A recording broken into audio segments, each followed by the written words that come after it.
Hi, I'm Gary, and in this look at the vintage vault, I've got an AIRFIX Bengal Lancer figure in 54mm scale. This kit was sent to me by Mystery Box Nick for a live stream conundrum, so thanks a million, Nick. If you enjoy the video, don't keep it to yourself, give it the imperial thumbs up, hit the notification bell, and subscribe to the channel. It's free and a great way to show your support. The Bengal Lancer figure was first released in 1976 in the 54mm range, the name meaning that a standing adult male figure would be represented by a model 54mm high. It's pretty much close to 1/32nd scale. It was given a new box in 1978 as well. There was a 1/12th scale figure, so about 3 times larger, released in 1977 and again in 1990. Anyway, let's make a start by looking at the box this one comes in. So here is the box of the Bengal Lancer, the 54mm version of it. There's a lovely box art on the front, stern looking chap, ready to defend empire and country and all the rest of it. Hindu Kush in the background, no doubt. I don't know. Or is it the Khyber Pass? Who knows? It's northern India anyway. It's a lovely piece of box art. How accurate the uniform is, I don't know. I'm presuming it's going to be reasonably accurate. But hey ho, we'll see later. On the long side here, it says Bengal Lancer 1901, being a bit more specific, 54mm kit. And the paint callouts here. Pretty much the same thing on the other side, just says English, French and German instructions included. Suitable for ages 9 to adult, or these days it'd be 8+, I'm sure.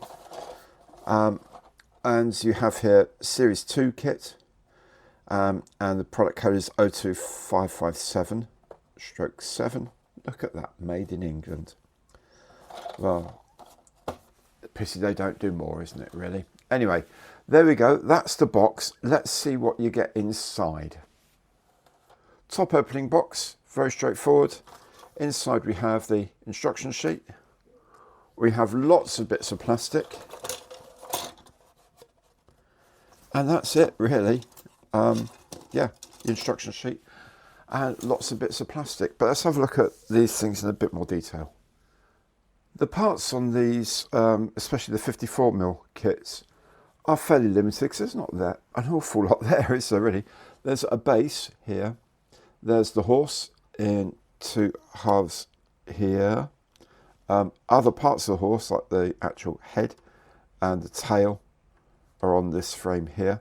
Also on this frame are the hands of the Lancer, his sabre, his lance, the saddle, the furniture, stirrups and the like. And on this frame is the Lancer himself, his torso, legs, head, and his rifle in a holster. This sheet of plastic here is fairly thin plastic, and this is what you cut out to make the reins and the tack for the saddles, so the reins and things, all the various straps and whatever that go around the horse. If we have a closer look at the mouldings, you can see they're actually not bad at all. There's very little flash there. Interesting, really, since it was made in England at the time. And in the base, we say first Duke of York's own Bengal Lancer 1901, 1976 tooling. The quality of the mould is actually really not bad at all. I mean, his face is quite convincing, nice beard. We'll be able to hopefully bring out some of that and hopefully get some nice colour into the band over the turban. Uniform, again, looks okay. We should be able to do something really nice with this. It's slightly obvious, the moulding, if you know what I mean.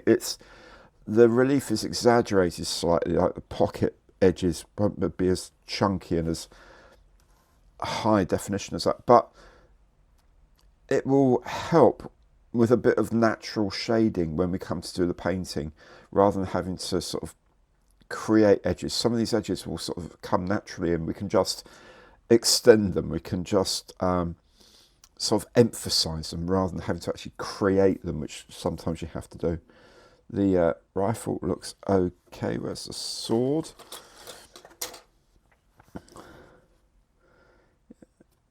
Yeah, sword looks fine. Slightly mob way. There's a horse's head as well, and the tail and the ears up here that go in separate parts. All these different parts sometimes can be a bit tricky to line up and get looking right, but you know, they're not impossible. Hands with the gauntlets on.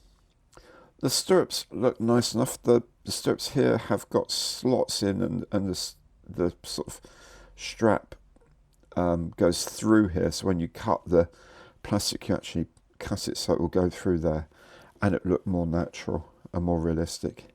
Saddle is here as well. It's not bad at all, you know, for a just shy of 50-year-old kit. It's not bad in the slightest, really. I'm actually pretty stoked by it.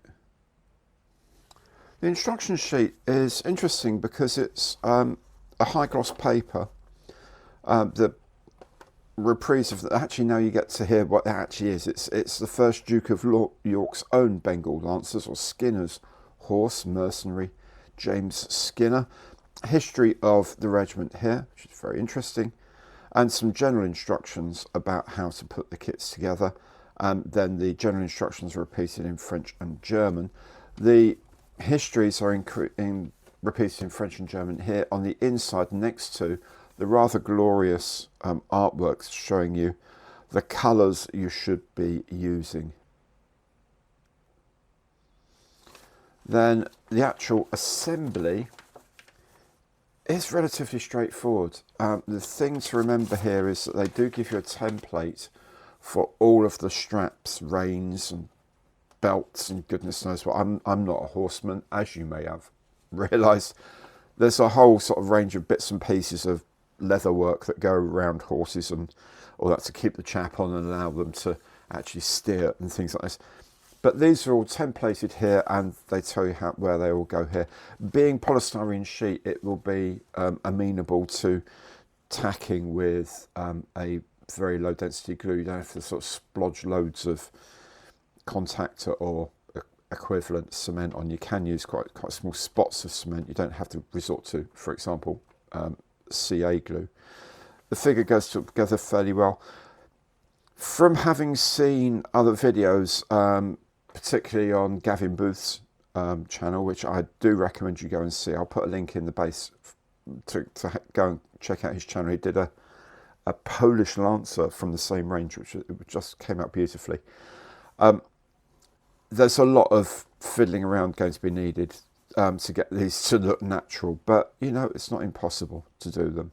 Not impossible by any means. Here they show the rain patterns and how it all sort of fits together to look realistic. The bit, you know, that probably is going to be, I might trim that down a bit. That doesn't look terribly realistic, I have to say. And then the lance and the pennon for the lance is here, so you cut that out and wrap that round the lance. I may do something else with that. I may use a piece of thin metal sheet or something like that to do that, rather than use a 3-colour printed bit of paper. But anyway, it's a relatively straightforward build. If you're going to go into it, you fancy doing an FX 54mm figure with a horse, then this is probably one of the most straightforward. The real difficulty of with any of these kits is getting the horse to look good, and B is going to be getting these treble weavings looking cool as well. But you know, none of that is impossible. So there it is. I remember kits like this from my youth, and they were a proper challenge then. But having watched videos by people such as Gavin Booth and having access to better tools and productions, So there it is. I remember kits like this from my youth, and they were a proper challenge then. But having watched videos by people such as Gavin Booth and having access to better tools and products, I'm feeling a bit more confident this time round. Now, if you've enjoyed this video, please remember, give it the old imperial thumbs up, hit the notification bell and subscribe to the channel. Thanks so much for watching. Hope to see you on another Vintage Vault video very soon. Take good care now and goodbye.